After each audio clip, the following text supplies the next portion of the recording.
Bismillahirrahmanirrahim. Assalamualaikum warahmatullahi wabarakatuh. Perkenalkan, nama saya Silma Olivia, Prodi PPKN Angkatan 021. Di sini saya akan menyimpulkan materi pertemuan pertama sampai pertemuan ke-12. Baik, langsung saja. Pertemuan pertama itu kontrak kuliah. Pertemuan kedua, pengertian hukum. Pertama, secara umum, hukum adalah peraturan yang berupa norma dan sanksi yang dibuat dengan tujuan untuk mengatur tingkah laku manusia, menjaga ketertiban, keadilan, mencegah terjadinya kekacauan. Kedua, menurut KBBI,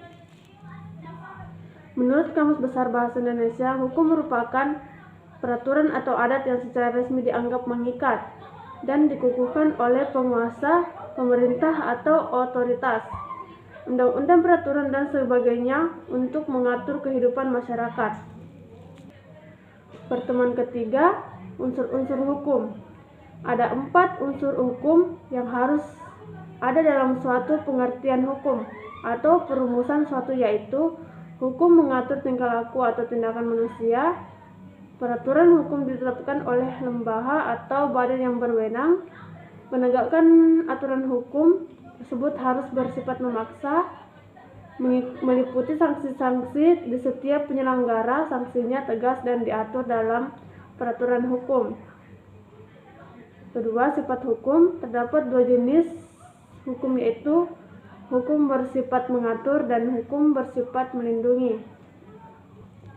Pertemuan keempat, sistem hukum. Pertama, struktur hukum. Struktur hukum atau legal struktur.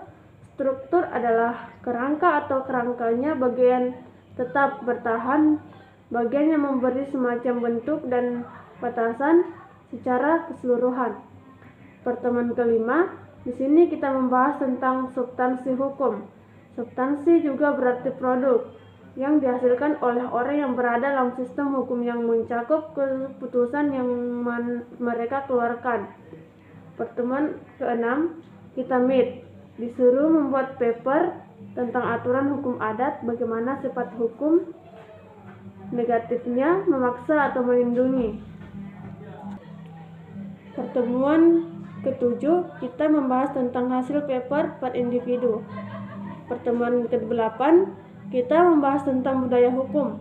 Pada dasarnya tidak hanya sekedar rumusan hitam di atas putih saja sebagaimana yang dituangkan dan berbagai bentuk peraturan perundang-undangan. Dalam hal ini berarti hukum sangat dipengaruhi oleh faktor-faktor non-hukum seperti nilai, sikap, dan pandangan masyarakat yang biasa disebut dengan kultur budaya hukum.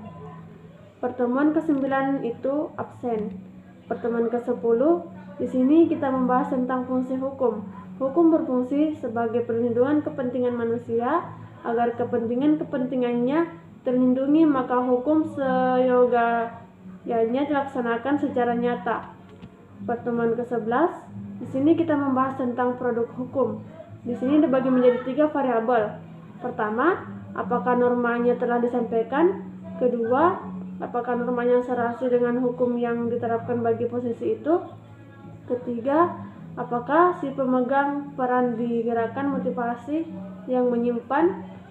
Pertemuan ke-12, di sini kita membahas tentang keberadaan hukum adat. Keberadaan hukum adat ini secara resmi telah diakui oleh negara. Keberadaannya tetapi penggunaannya pun terbatas. Itulah tadi kesimpulan materi. Saya ucapkan terima kasih. Wabillahi taufiq wal hidayah. Wassalamualaikum warahmatullahi wabarakatuh.